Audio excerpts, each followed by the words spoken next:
o- Bueno, igualmente, chicos,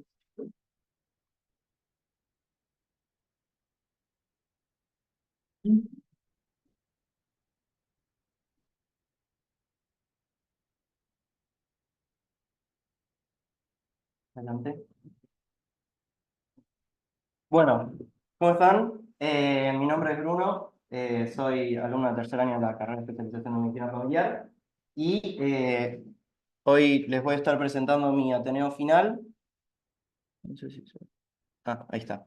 En principio, bueno, mi idea era escanear el QR, hacer como una especie de juego y de encuesta, pero bueno, quizás no dé mucho el tiempo, así que lo vamos a dejar para el final, que también está el QR como para analizarlo. Pero bueno, por el tiempo, les voy a presentar el Ateneo. El Ateneo es de Alejandra, de 61 años, que yo la conozco por primera vez en el consultorio de Saavedra en agosto del año pasado. Este es el familigrama de Alejandra. Y su motivo de consulta principalmente fue el de hacer un control periódico de salud. Ella se había quedado sin médico de cabecera hace relativamente poco porque había jubilado o renunciado en donde ella se hacía los controles. Le había pedido unos estudios antes y bueno, venía como para controlarlo, saber cómo estaba todo.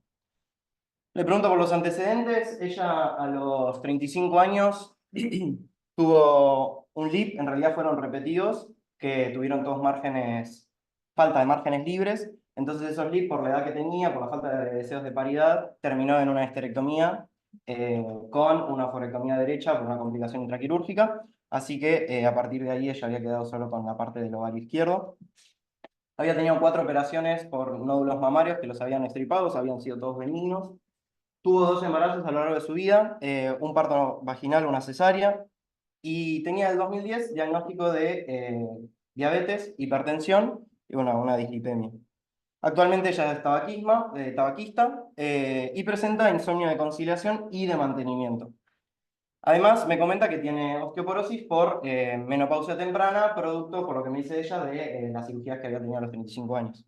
Cuando le pregunto por la medicación que toma, ella toma torvastatina, besafibrato, calcio y vitamina D en un compuesto. En Alapril toma dos pastillas por día de 10 miligramos, un comprimido de metformina de 500 por día y 2 medicaciones para el insomnio. Alprazolam, que fue el primero que inició, después le agregaron Solpiden porque seguía con insomnio.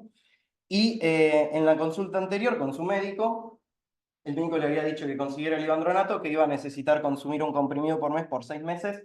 No sabía muy bien por qué, presumía que era por el tema de la osteoporosis, pero ella era una pregunta que traía, a ver si lo iniciaba a tomar el tratamiento o no. Negaba alergias, antecedentes de los familiares desconocemos porque ella es adoptada. Y el esquema de vacunación está, bueno, no se ve muy bien, pero está bastante completo. Tenía la antigripal y la segunda de neumonía en el 2023, la última antitetánica había sido en el 2000 y tenía 5 vacunas de COVID. En cuanto a lo social, ella, bueno, ahí está el familigrama. Ella está separada, mantiene una buena relación con su expareja, el padre de sus 2 hijas, convive actualmente con su hija de 30 años. Digo actualmente porque antes ella vivía en otro lado, pero bueno, parece que no indagué por qué, pero ahora vivían juntas con su hija de 30 años. Y la de 27, que tiene buena relación, vive con en el que en su momento era su novio. Trabaja limpiando oficinas y también con una fábrica elabora de manera artesanal en su casa chupetes o sonajeros, productos como para bebés. Y en cuanto a sus hábitos, su alimentación no es muy buena, consume con mucha sal, muchos hidratos, picotea entre las comidas, consume frutas y verduras, hay carne, pero muy pocas legumbres, por ejemplo, y lo que me dice es que depende mucho más de lo que cocinen sus hijas, los alimentos saludables, frutas, verduras, carnes, depende más de lo que quieran comer ellas. Toma mucho mate.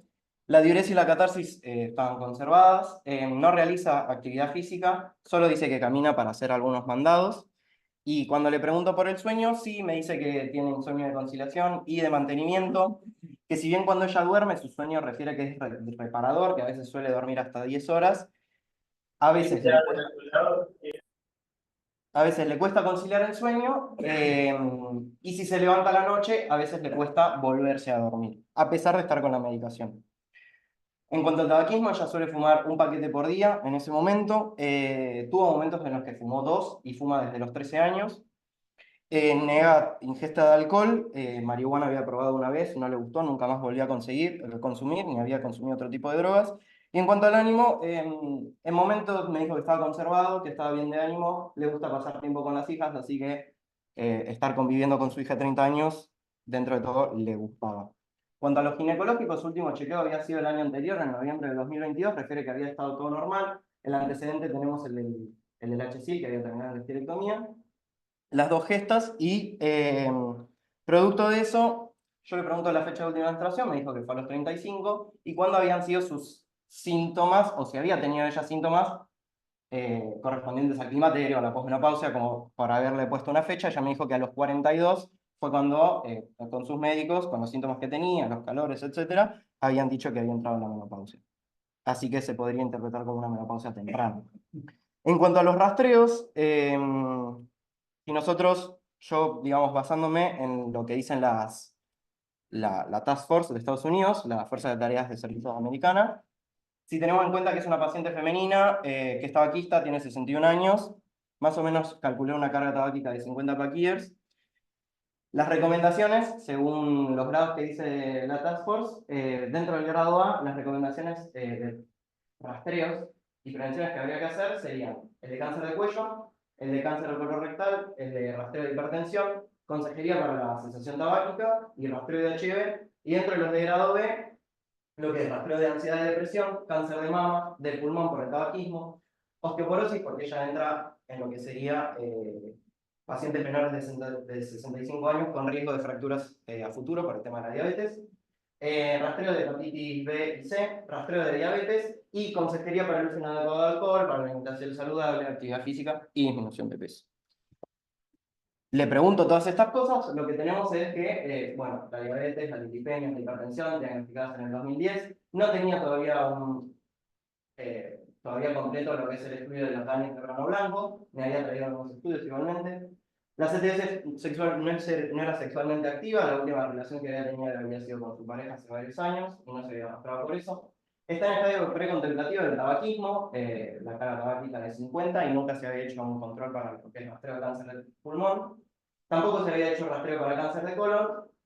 Sí, para los ginecológicos estaban bien, el ánimo estaba conservado, y ella me dijo que en el 2017 se había hecho una densitometría, ella tenía 57 años aproximadamente, y le habían dicho que tenía osteoporosis. Entonces ella se quedó con eso, y por eso también un poco consultaba el tema del libro. En el examen físico, la antropometría arroja una obesidad de grado 1 de 37,2, el índice de masa corporal, y el examen físico tiene un registro elevado de tensión arterial en el consultorio, 140. Los estudios que había traído, que le habían solicitado antes, mostraban a grandes rasgos, dentro de lo que llama la atención, una glucemia de 103, dentro de todo bastante normal para pensar en una paciente diabética, una hipertrigliceridemia de 203 y una insuficiencia en lo que es la vitamina D. Traía un electro también que estaba dentro de los parámetros normales.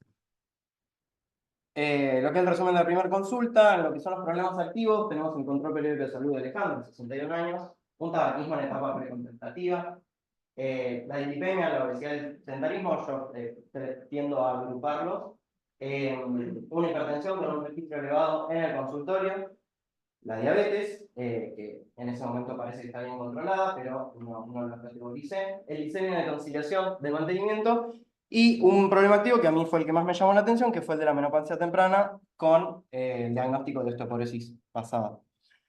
El plan, lo que hice en esa consulta fue indicar la vacuna antitetánica, el resto de los rastreos, los ginecológicos, el de sangre oculta en materia fecal, el de la tomografía de tórax para el tabaquismo.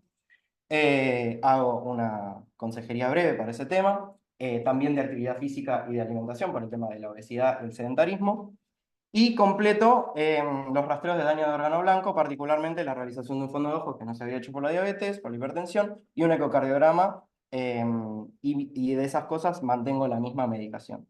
Doy medidas de higiene del sueño, continúo la misma medicación, y lo que más hice enfoque en esa consulta fue el tema del ivandronato. Yo en ese momento le dije que no lo tomara, en ese momento yo no estaba muy seguro de todo lo que tenía y dudaba de iniciarle el ivandronato, y le dije que traiga a la próxima consulta esa densitometría que figuraba que tenía osteoporosis. ¿Sí? Bueno, nada, no sé si hay alguna pregunta con esta primera consulta. No, no tenía. Era un laboratorio bastante chiquito, ni siquiera tenía hemoglobina glicosilada. Al habérselo tomado el mes anterior, yo no se lo repetí, dije, lo vamos a repetir y vamos a hacer todos los rastreos cuando se cumplan 3 meses. Más para no pedirle sangre de vuelta ni todos esos laboratorios.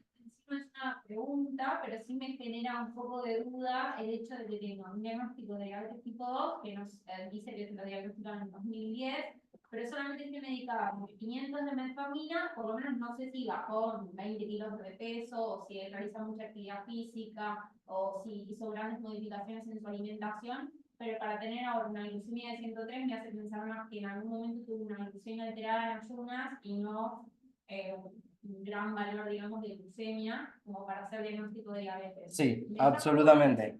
A mí también me llamó la atención en ese momento, después me siguió llamando la atención y bueno, después vamos a ver qué hicimos con todas esas cosas, porque sí, a mí también me llamó la atención, pero bueno, con una leucemia que dentro de todo entre 90 y 130 en una paciente con diagnóstico de diabetes tipo 2 está normal, no toqué nada por las dudas, hice más enfoque en lo que es las actividades físicas y la alimentación. Por ahora, exactamente.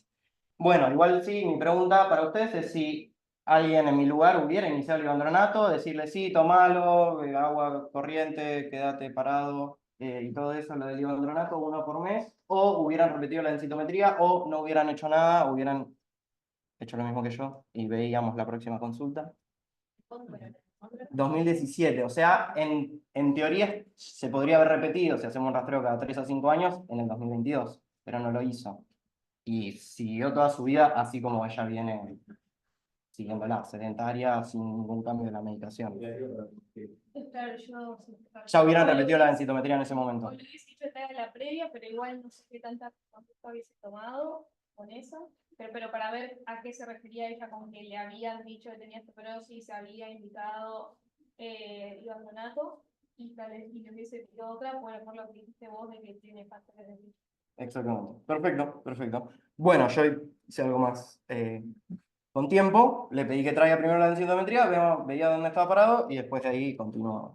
Un poquito para hablar de lo que es el rastreo de osteoporosis y de osteopenia, también citando lo que es la Task Force de Estados Unidos. El rastreo de osteoporosis comienza, nada, grado B, la recomendación, comenzaría a partir de los 65 años, pero bueno, esta paciente estaría en lo que son pacientes posmenopáusicas menores a los 65 años que tienen un riesgo incrementado de la presencia de osteoporosis determinado de forma clínica. ¿Cómo es la determinación de forma clínica? Bueno, también me guié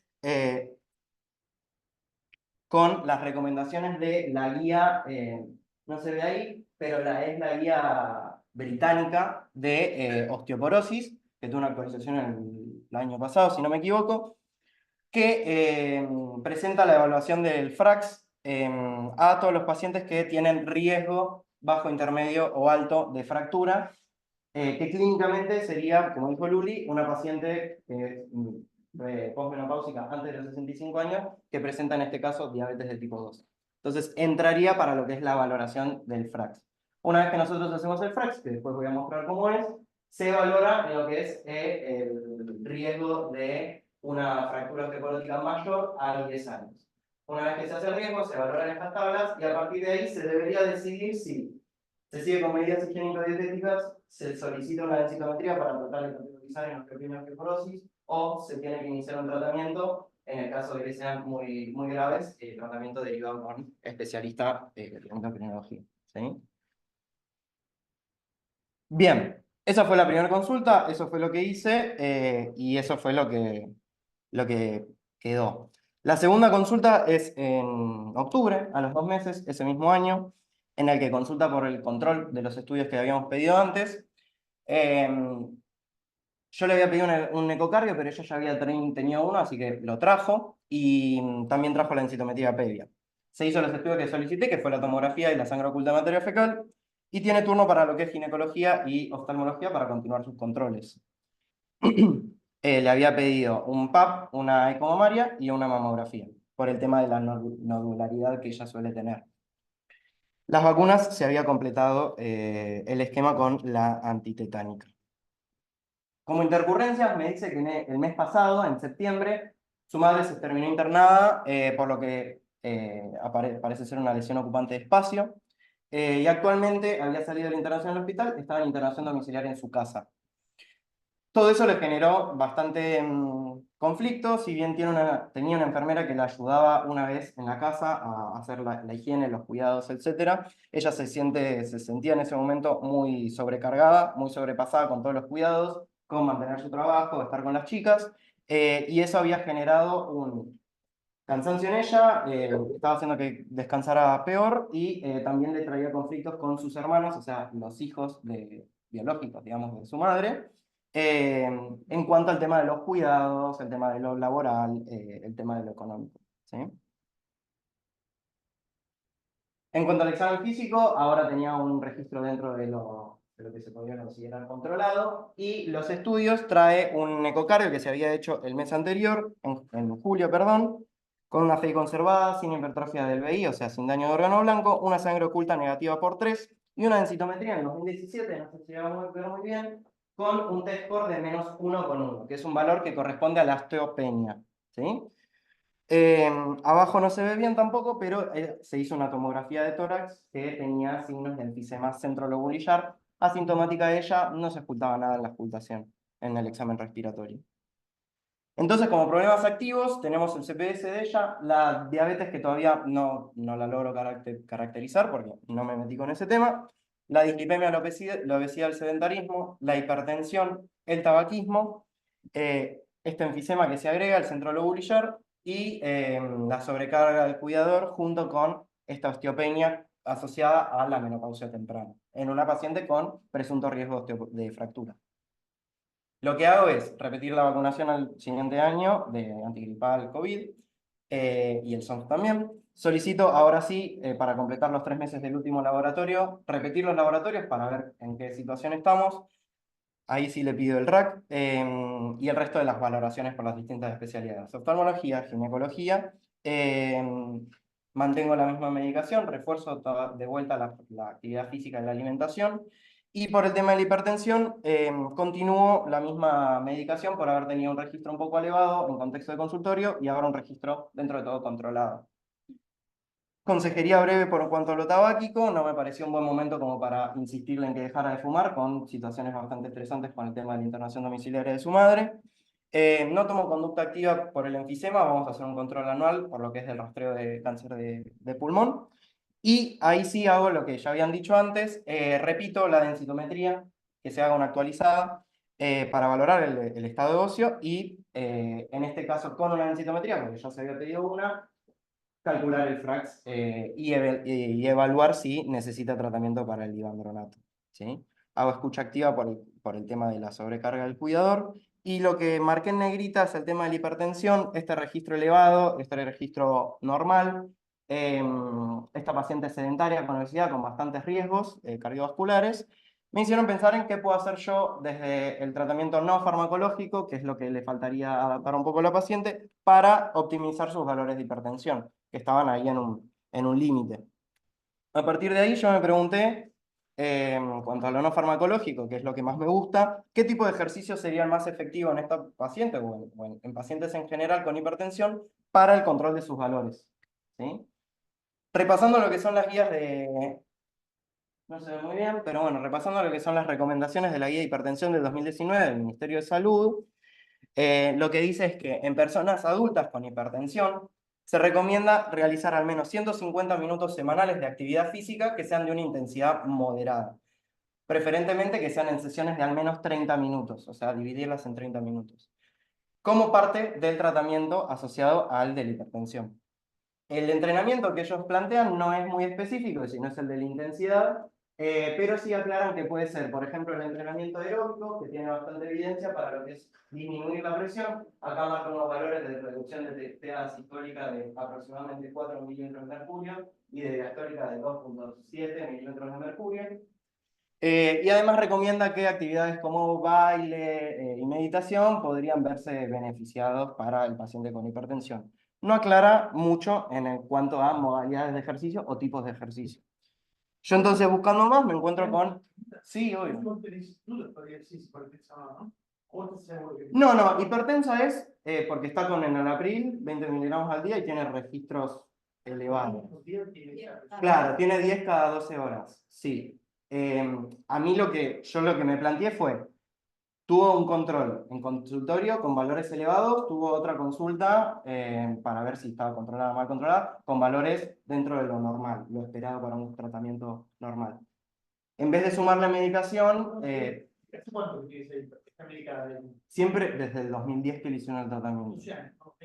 Sí, 12, 14 años. 14. Y no tiene nada en la eco preparada, ¿no? Ujú. Bueno, ¿por qué medicada o sobremedicada?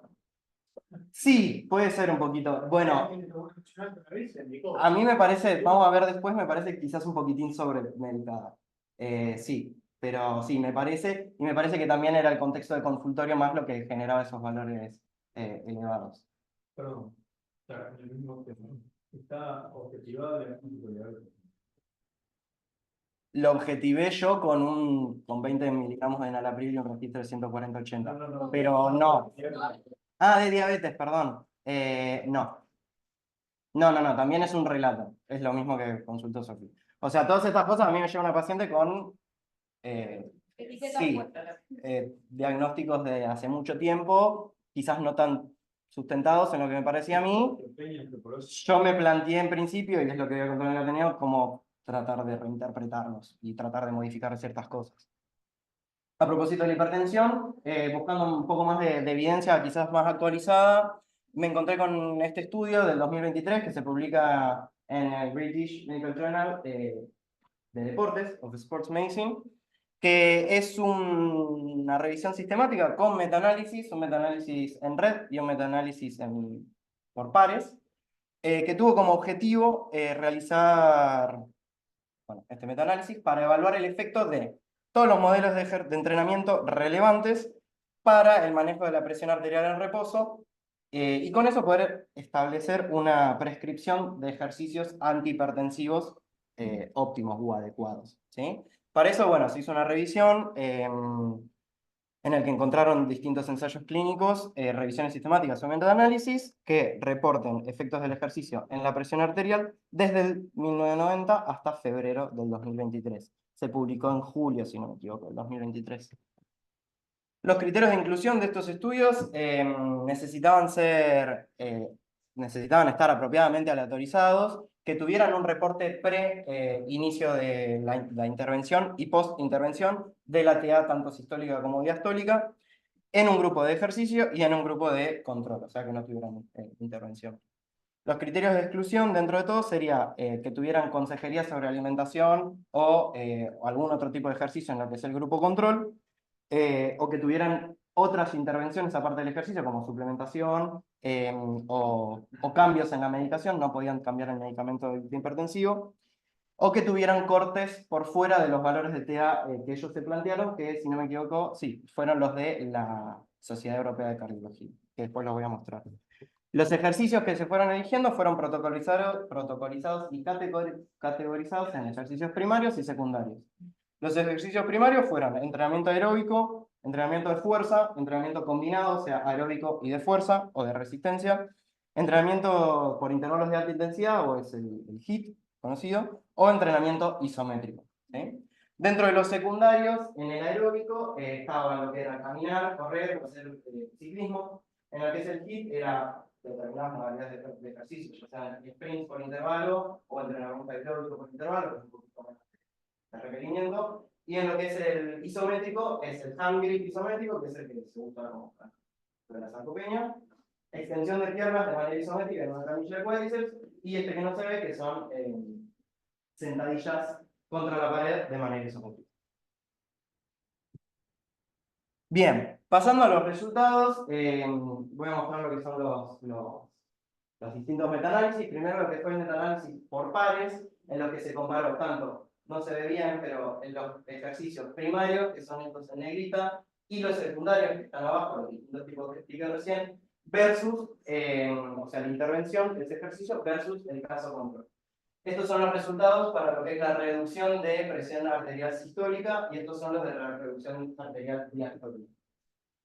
Para lo que es la sistólica, acá no se llega a ver, pero el valor, no se ve de nada, bueno, el valor, todos los ejercicios redujeron, los primarios redujeron de manera estadísticamente significativa la presión, este sería el 0, y acá está el 8, como para que se den una idea, siendo el que mayor redujo los valores de TA sistólica la familia de ejercicios isométricos.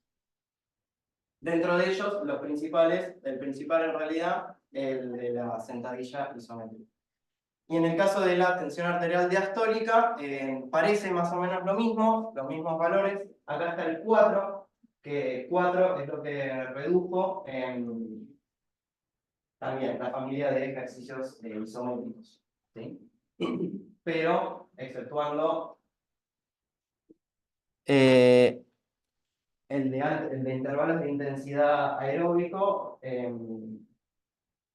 que no pasa, que cruza la línea del no efecto, todos redujeron la presión de manera bastante efectiva.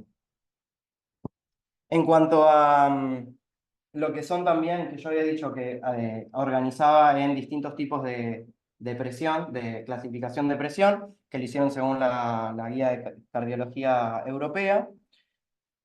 Solo se pudo hacer una revisión sistemática, con los datos que tenían, de lo que son los registros de TA sistólica en pacientes que, en estas familias de ejercicios, que son las mismas, fueran normotensos, prehipertensos, considerados en esos valores, e hipertensos. ¿Sí? Y lo que se puede llegar a ver es que, exceptuando el combinado y algún tipo de ejercicio intermitente, todos también reducían los valores de TA, tanto en normotensos, prehipertensos e hipertensos. Los que mayor beneficio tuvieron fueron los hipertensos, tanto en ejercicios combinados de fuerza y aeróbico, como también en sentadillas isométricas.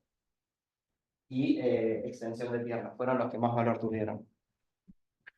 Por último, el otro tipo de metaanálisis que tuvieron es el metaanálisis en red. Lo que hace es comparar no con el grupo control, sino cada modalidad de grupo primario y secundario. Entre ellas, lo que se pudo ver fue que el metaanálisis en red estuvo de acuerdo con el metaanálisis en por pares, digamos, en el que muestra el ejercicio isométrico como de mayor reducción de hipertensión comparado con los otros distintos modalidades. Esto es como un cuadro de doble entrada en el que se comparan cada uno y se puede, en realidad no se puede ver, pero se puede ver el isométrico tiene valores mayores cuando se compara con las distintas modalidades.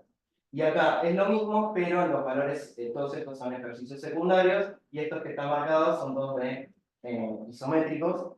La flechita mostraría el que es la sentadilla isométrica y tiene valores de reducción de TA bastante mayores al resto, de hasta 10 milímetros de mercurio, por sobre las demás modalidades. Todo esto en TA sistólica. Por último, esto también tuvo todo lo que es un metaanálisis, digamos, bayesiano. Todo lo que es bayesiano quiere decir que utilizan probabilidades para poder establecer un ranking de cuáles serían las mejores intervenciones y eso después se compara con los resultados. En este caso, todo lo que fue bayesiano, que se marca en esos gráficos que ahora voy a explicar, estuvieron también de acuerdo con el resto de los metaanálisis y mostraron el que está acá, una línea verde, que es el ejercicio isométrico, aproximadamente en un 90% de lo que se llama sucra, que es la superficie por debajo de la curva, que lo que quiere decir es un rango acumulativo que muestra que el ejercicio isométrico, como es una probabilidad, va a tener un 90% de probabilidad de ser superior de que el resto sean inferiores a ellos. ¿Sí? O sea que el ejercicio isométrico tenía un 90% de probabilidad de que los demás tipos de ejercicios sean inferiores en cuanto al manejo de la presión. ¿Está bien? Y eso, bueno, es el gráfico final del estudio que muestra los distintos valores y el impacto de la actividad física en la hipertensión. Bien, limitantes de este estudio, bueno, hubieron varias, más que nada por el tema de la literatura y los estudios que se buscaron, más que nada por lo que es el monitoreo de los grupos controles. y por la heterogeneidad de los distintos grupos, porque no eran solo pacientes con hipertensión, sino que algunos eran normotensos, algunos prehipertensos, algunos tenían diabetes y otras comorbilidades. Y aparte no había la misma cantidad de información para todos los estudios, y eso generaba que no se pudiera hacer un metaanálisis o un desarrollo de toda la información como se quisiera. Por ejemplo, no se pudo hacer un metaanálisis en red para la tensión diastólica porque faltaba información. Eh, y las nuevas modalidades, o sea, el ejercicio del HIIT y el isométrico, que es el que estoy mostrando, tienen menos número de estudios, así que en comparación con los otros podría ser que los valores estén un poquito sobreestimados. Además, no se tuvo en cuenta lo que es la alimentación o el resto del estilo de vida para lo que es tanto el grupo control como para el grupo de hipertensos. Así que eso también puede generar algún tipo de cambio.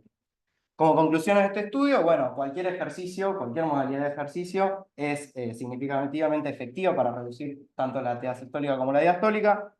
El ejercicio isométrico fue el que salió con la mayor reducción tanto en la TA sistólica como diastólica con respecto a los demás tipos de estudios, siendo la sentadilla isométrica la que mayor reducción tuvo tanto para los isométricos como para todo el resto de las modalidades de ejercicio.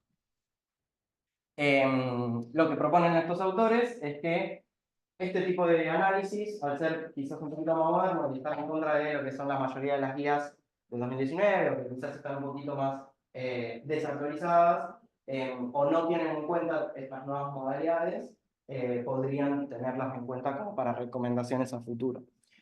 Yo, basándome en esto, decido proponerle a la paciente en la próxima consulta iniciar con ejercicios isométricos para tratar de optimizar así el manejo de la TA y además para empezar a hacer actividad física, que es algo que ya no estaba haciendo.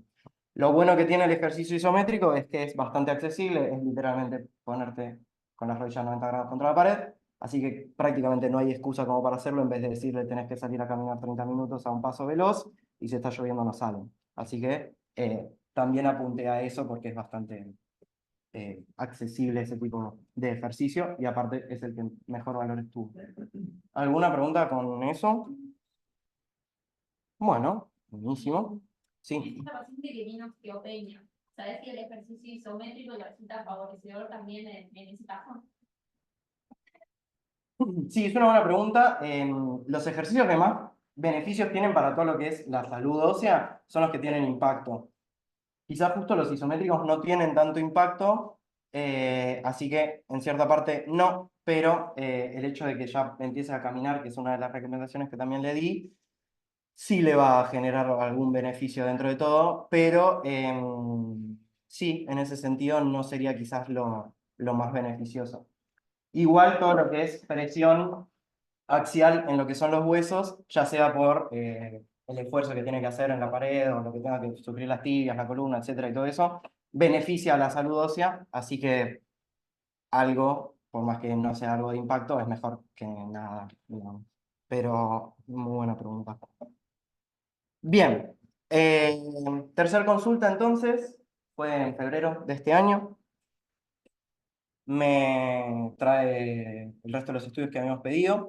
Realizó el laboratorio, la densitometría, el RAC, el spot urinario. Tuvo control con gineco en noviembre, que todos los estudios me refiere que estuvieron bien.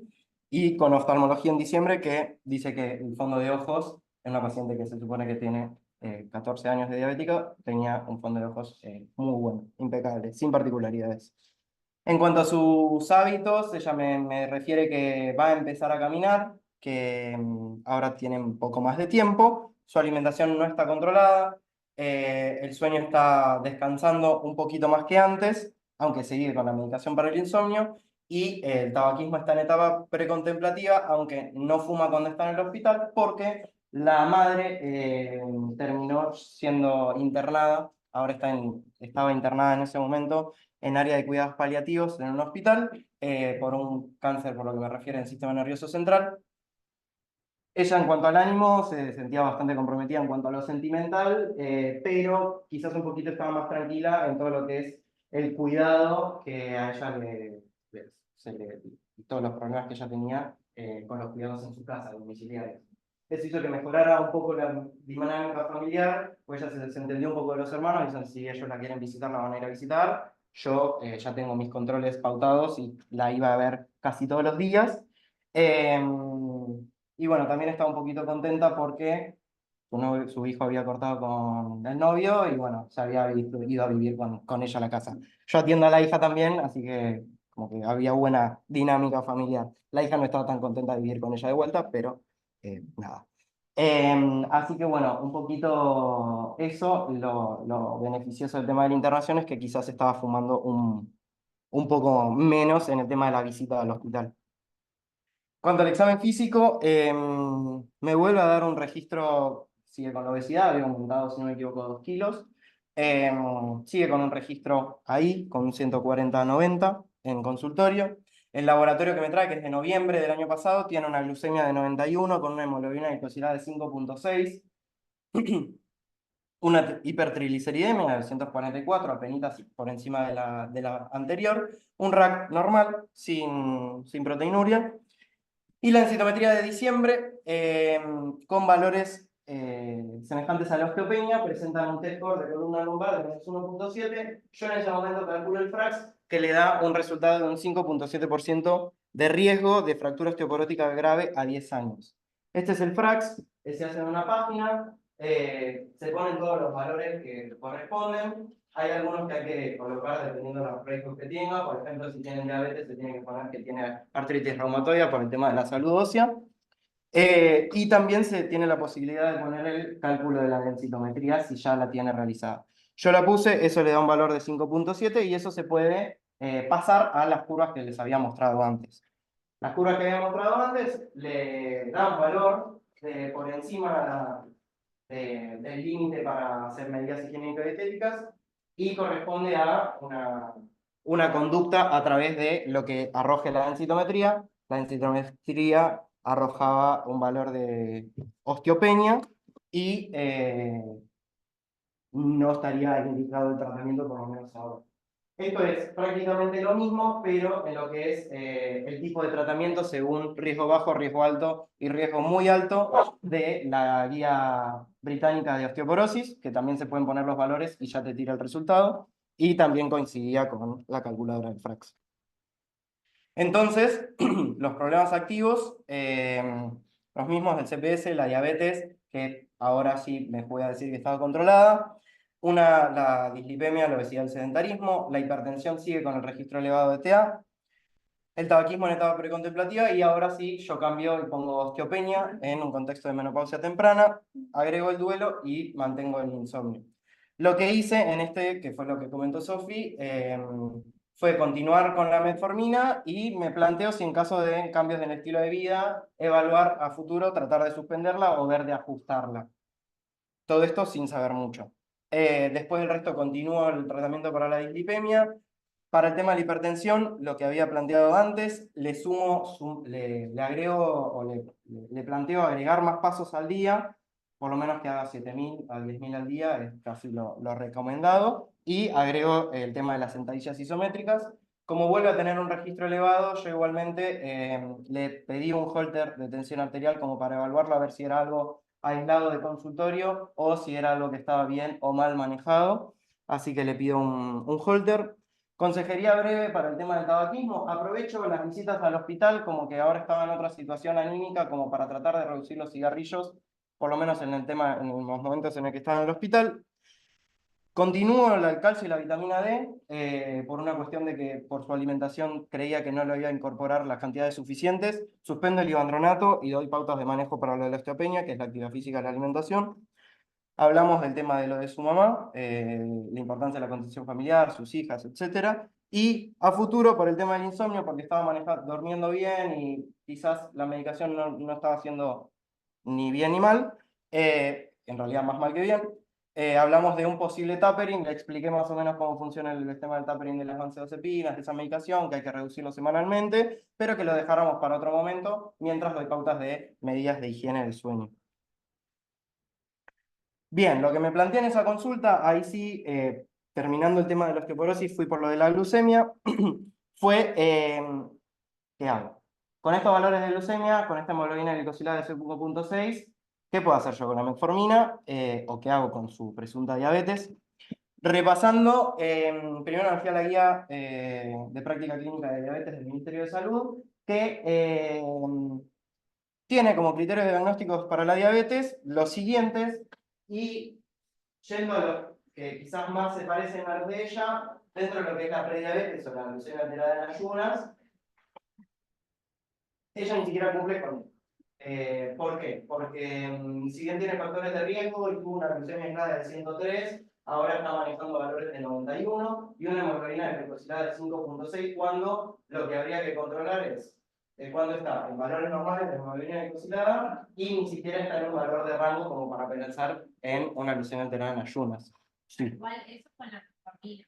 Eso sí, Pero es con la estabas yo muy consciente de que estaba con una metformina, si bien era una dosis de inicio, lo que yo igualmente me planteé fue si es correcto.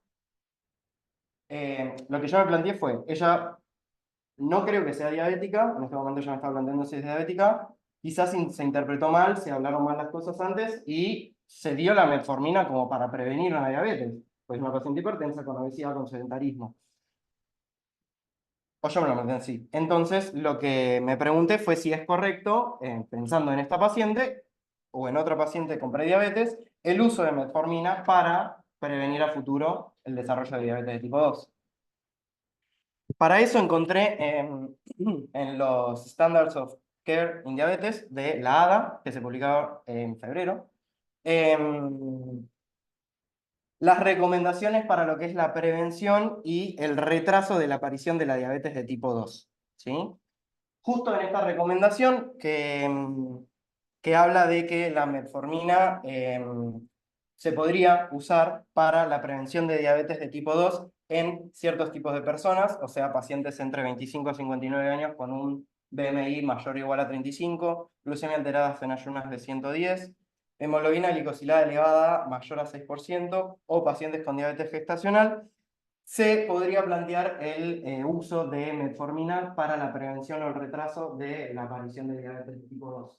Se basaron en este estudio, que fue un estudio de seguimiento a largo plazo de una cohorte, que es el del Diabetes Prevention Program, que es todo de medidas de estilo de vida, que lo siguieron a los 10 años y después lo volvieron a seguir a los 15 años, que se vio que la población que estaba con metformina se vieron beneficiados a largo plazo en la aparición de diabetes, al fin, pero con una dosis de metformina de 850 miligramos 2 veces por día, que es prácticamente lo que a veces se usa como tratamiento. ¿Y te afecta la paciente en algún criterio? No porque Queda afuera, justo, ¿no? queda fuera de todos. O sea, ella lo que me puse a pensar, ella cuando se inició con esa metformina de 500, estaba en 57 años, más o menos. O sea, tenía menos de 60.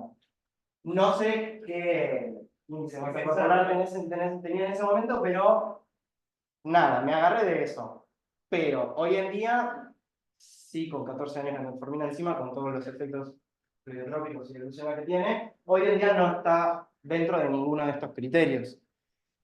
Entonces, Bruno, sí, perdón, no, a mí también me llama la atención en este trabajo que decidan a los prediabéticos con esos criterios medicarlos 850 cada 12 de metformina, un poco lo que acabas de decir, para después ver si disminuyen o no la aparición de diabetes, cuando en realidad ya lo estás tratando para la diabetes. Entonces, sí, si yo fuera básicamente, diagnóstico de diabetes, le voy a dar también metformina 1,5 gramos por día. Entonces, sí, estoy dando el tratamiento de la diabetes para después decidir si no es diabético, no entiendo. sí, sí. La verdad es que a mí, bueno, nada, fue lo que me encontré. No, si bien no analicé de fondo el estudio tiene, si no me equivoco, dos partes. Una, se hizo un seguimiento a 10 años que mostró que esa dosis de metformina no disminuyó la aparición de diabetes de manera efectiva, o sea, un valor que digan, bueno, vale la pena seguir con metformina a los 10 años, sino que sí valía la pena tener medidas higiénico-dietéticas, que es el Diabetes Prevention Program, pero a lo largo, cuando se extendió a los 15 años, sí demostró que por las medidas higiénico-dietéticas son difíciles de llevar, conectando tiempo, etcétera, etcétera, la metformina sí tenía un efecto. Que logró disminuir la incidencia de diabetes en ese grupo. Exactamente, en realidad casi como que se emparejaron, pero sí se disminuyó más a los 15 años en ese grupo. Sí me llama la atención, si bien creo que se podría considerar como dosis efectiva 2000 miligramos de metformina en adelante, sí, a mí también me llamó un poco la atención esa dosis que tomaban. Pero bueno, volviendo a lo que era mi paciente, yo en ese momento decido suspender la metformina en la próxima consulta, pero obviamente evaluar si la paciente estaba de acuerdo, todo con medidas compartidas. Yo la veo recién en abril. Bueno, con interconsulta ahí en rojito, la madre falleció, ahora lo voy a contar, pero bueno, me trae los estudios, se realizó el Holter, pero no estaban pendientes, perdón, el resultado.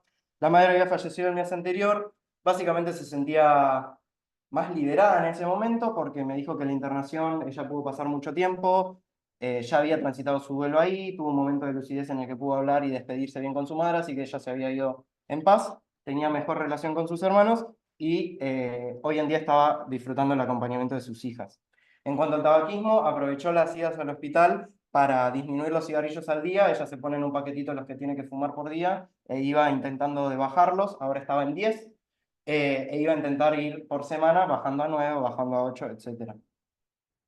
El sueño, por lo que habíamos hablado la última vez, ella decidió, me trajo en un papelito que no le pude sacar foto, decidió bajar las benzodiazepinas ella, el alprazolam, y lo fue partiendo de a cuartos, bajándolos por semana, que era un poquito lo que había explicado más o menos de palabra en el consultorio, y actualmente estaba en una transición de 1 miligramo a 0,5 de alprazolam, iba intercalándolos por día, porque con 1 miligramo se sentía más letárgica durante el día, pero con 0,5 a veces le costaba conciliar un poquito más el sueño. Entonces como que estaba ahí. El insomnio de mantenimiento igual parecía haberse ido porque no se levantaba más de la noche.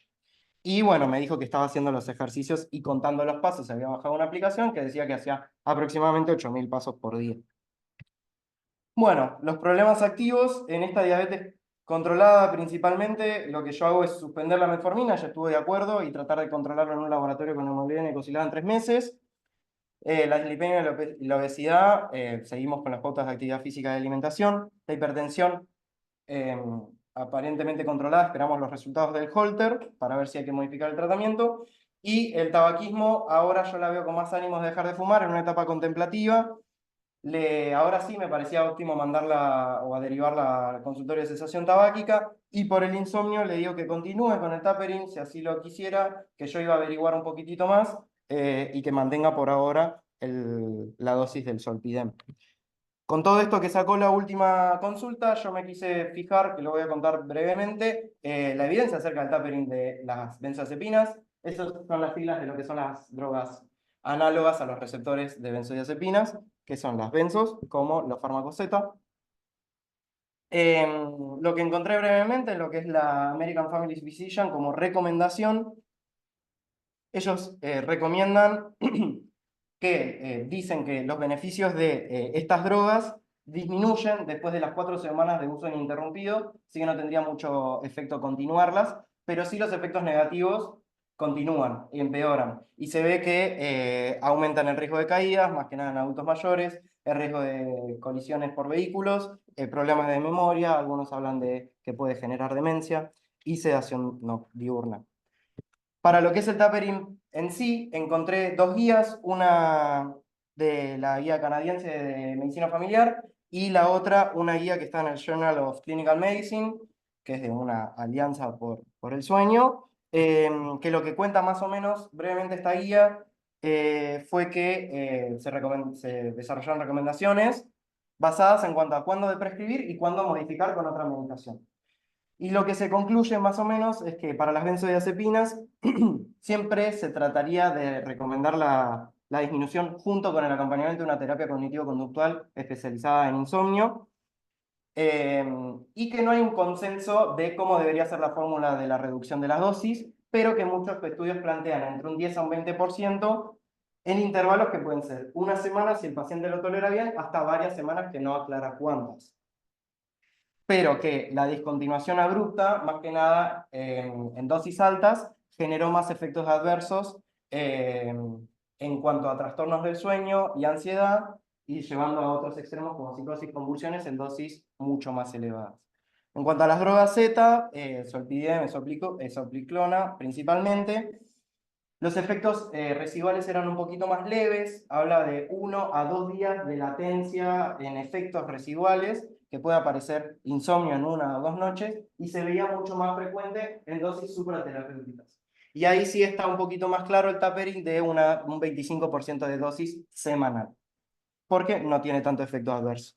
Además, recomiendan a la terapia cognitivo-conductual especializada en insomnio como un tratamiento comprobado para el acompañamiento y para el tratamiento del insomnio, pero como vemos bastante seguido, es de muy difícil acceso. Tapering, sea la dosis que sea que están utilizando. Sí. El tapering con esas reducciones desde la dosis que tenga. Sí, hay distintas, no me quise meter, pero hay distintas dosis. Hay algunos que lo llevan a una dosis equivalente del diazepam. El diazepam quizás es un poquito mejor en cuanto a la titulación, pero eso desconozco. Y a partir de ahí hay bastantes esquemas, cuadros de cómo debería ser un ejemplo de dosificación. No, porque se sabe, parece muy artesanal. La verdad es que desde 1 a varias semanas, algunos decían 6 u 8 meses. Todo medio más Ujú, exactamente, sí, es muy difícil además dosificarla, eso obvio. evidencia clara. Sí, sí, bueno, que fue lo que hizo ella mejor que quizás lo que podría haber hecho yo. Esta que es del canadiense, junto con el ThePrescribing.org, habla de un algoritmo de cómo debería ser la prescripción de las drogas análogas de los receptores de benzodiazepinas. Y básicamente estos plantean otro esquema que es un 25% cada 2 semanas. La verdad que es bastante, si hacemos un 10% una semana, 10% una semana, es más o menos similar. Pero bueno, ellos aclararon un 25% cada 2 semanas, disminuyéndolo a un 12,5 cuando está cerca de estar drug free, o sea, sin medicación, como para hacerlo un poquito más lento. Ahí recomienda a quienes se les debería recomendar el tapering, a pacientes mayores de 65 años y a los que estén entre 18 y 64 también, que hayan estado más de 4 semanas con el tratamiento. Y el monitoreo debería ser entre semanal o bisemanal, cada 2 semanas. Bueno, hay otras recomendaciones que también tienen. Esto también es más como para lo conductual y qué hacer cada semana, cada control. El manejo de las emociones, las dosis de las disponibilidades de las distintas drogas y cómo usar la terapia cognitivo-conductual. Por último, ya terminando la última consulta, después de haber visto esto, repasamos un poquito todo lo que tiene la paciente, los antecedentes, la medicación. Esta es la medicación que le quedó. La atorvastatina, el bezafibrato, la suplementación con calcio y vitamina D, en el Alapril cada 12 horas, y el alprazolam, que hoy en día estaba haciendo de 0,5, había bajado casi 3/4, 75%, perdón. Zolpidem de 5 miligramos. Las vacunas completas, pendientes las de COVID y las de antigripal de este año. Y yo fui a buscar el holter que se lo hizo acá, así que yo le dije si quería primero tener una teleconsulta antes del Ateneo, que me parecía bueno tener como una actualización previa, y para contarle los resultados del holter. Y bueno, cómo habían quedado los rastreos, que estaban dentro de todos bastante bien, bastante al día. Teníamos el control en 2 meses más o menos, que toca el tema del laboratorio por la metformina, y el resto en la segunda mitad del año. Su alimentación, ahora por el tema de la influencia de sus hijas, más que nada, estaba comiendo sin sal, sin azúcar, continúa con muchos carbohidratos simples, pocas legumbres y carnes. Camina 1 hora, se puso la caminadora enfrente de la tele, está haciendo las sentadillas isométricas, me dijo que ve Gran Hermano con toda la hora caminando. Las sentadillas isométricas las está haciendo 3 veces por semana, por lo menos, en dosis de 30 segundos, 3 series más o menos. Llegó a 8 cigarrillos por día, dice que no puede bajar más desde hace unas semanas, pero sigue con ese ánimo para dejar de fumar. Sigue con el tapering de alprazolam, llegó hasta 0,5 miligramos por noche y a veces me dice que necesita un rescate de 0,25 cuando le cuesta un poquitito conciliar el sueño, pero los días que hace ejercicio y hace su rutina de sueño, duerme mucho mejor que cuando por alguna razón no puede caminar ni hacer las sentadillas. Quizás su gestión o qué, pero bueno, le viene bien eso y continúa con el Zolpidem. nada, continúa con el acompañamiento de sus hijas. Y el holter que le pedí se lo hizo a fin de marzo, con valores compatibles a la normotensión. No creo que haya sido mucho efecto de las centellas isométricas, pero bueno, me habla de que tenía una hipertensión bastante bien controlada, quizás eran valores alterados en consultorio, con un promedio de 24 horas de 113 y 77 sistólica y diastólica respectivamente, con un buen promedio diurno y un promedio nocturno quizás llegando un poquito más a la hipotensión, que era lo que había comentado, que quizás tiene un poquito más de medicación. No, todo lo contrario, aumentó. Aumentó, me lo contó por celular, yo no lo cuantifiqué, pero sí, de 88 ahora me dijo que estaba en 90 y pico. Habría que ver cuánto, por ahí le da, ¿eh? Y por lo de su madre. Ah, Sí, o sea, ambas cosas lo metemos en eso. Claro, hay que ver si ahí se pasó de los 60, pero si pasó de 35, por ahí podemos darme metformina. Los últimos problemas activos, bueno, el CPS, yo puse como problema activo ese uso de la metformina como para poner algo porque no quise poner diabetes. Podría haber puesto antecedente de diabetes, pero tampoco correspondía mucho. La dislipemia y la obesidad, que sí se mantienen. Una hipertensión controlada, tabaquismo en etapa contemplativa, la osteopenia, la menopausia temprana y el insomnio. Bueno, recomiendo las vacunas y los rastreos anuales recién en agosto. El laboratorio es en 2 meses y continúa sin tratamiento por metformina. Para la obesidad sigue lo mismo. Pendiente la antropometría en la próxima consulta. Sugiero una consulta con nutricionista para manejar el tema de los hidratos y eso que queda en cuenta. Continúa el mismo tratamiento para la hipertensión. Voy a ver el tema del enalapril, si está con mucha dosis. Vuelvo a sugerir el tema del consultorio de la cesación tabáquica para tratar de disminuir o suspender el cigarrillo. Continúo la suplementación con calcio y vitamina D. Y comienzo el tapering, en este caso con Solpidem, que era el que yo quería iniciar primero. Dejamos el alprazolam, que era el que todavía ya no podía dejar de bajar. Y el Solpidem lo estamos disminuyendo 25% de manera semanal. Por ahora me dijo que viene todo bien. Este es Una un paciente que podría, resumencito. ¿Perdón? no, es una paciente que podría beneficiarse del semaglutide, ¿no? Sí, sí, Digo, quizás más por el tiene tema de la glucemia, obesidad. por las Sí, dos obvio. cosas, tiene glucemia media en mí y tiene obesidad, y entre las dos cosas me parece que nos puede ayudar a bajar un poco de peso y mejorarle además todo el resto de todo lo metabólico. Sí, me parece muy bueno. Lo puedo ver, ella tiene OSDE, habría que ver cómo se encara, pero bueno, no, se podría ver beneficiada si es que sigue sin bajar de peso con estas medidas, obviamente. Vos no lo está Pero cubriendo sí. igual ahora. Bueno, habrá que ver cómo lo conseguimos. Bueno, esto es más o menos, yo quería hacer no un antes y un después, digamos, o cómo vino ella en julio y cómo está ahora en marzo. Para mí no está con diabetes, o por lo menos ahora no lo puedo definir. Tiene una hipertensión controlada, sigue con el april. Una obesidad grado 2 realizando ejercicio. Un insomnio controlado, realizando tapering con esa medicación. Tabaquismo en etapa contemplativa, disminuyó de 20 cigarrillos a 8. Si bien siempre recomiendan que disminuir no cambia mucho, para mí me parece que es un logro.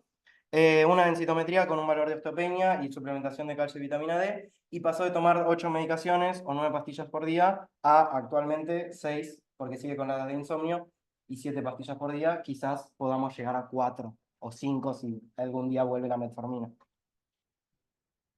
Bueno, no hay mucho tiempo, pero no sé si alguien hubiera tomado una conducta, otra conducta o algún consejo, alguna sugerencia o algo para tener en cuenta a futuro. Igual ya me estuvieron diciendo y me parecen válidas las sugerencias, muy buenas. Si no, rápido, las conclusiones generales. Me parece importante recalcar todo lo que es la medida del estilo de vida o la medicina del estilo de vida y lo que es la importancia del tratamiento no farmacológico. También algo que hago mucho hincapié yo siempre, que es la prescripción de actividad física, y también los cambios en el resto del estilo de vida son claves, o me parece que deberían ser tomados en cuenta a la hora de dar tratamiento para lo que son las enfermedades crónicas no transmisibles.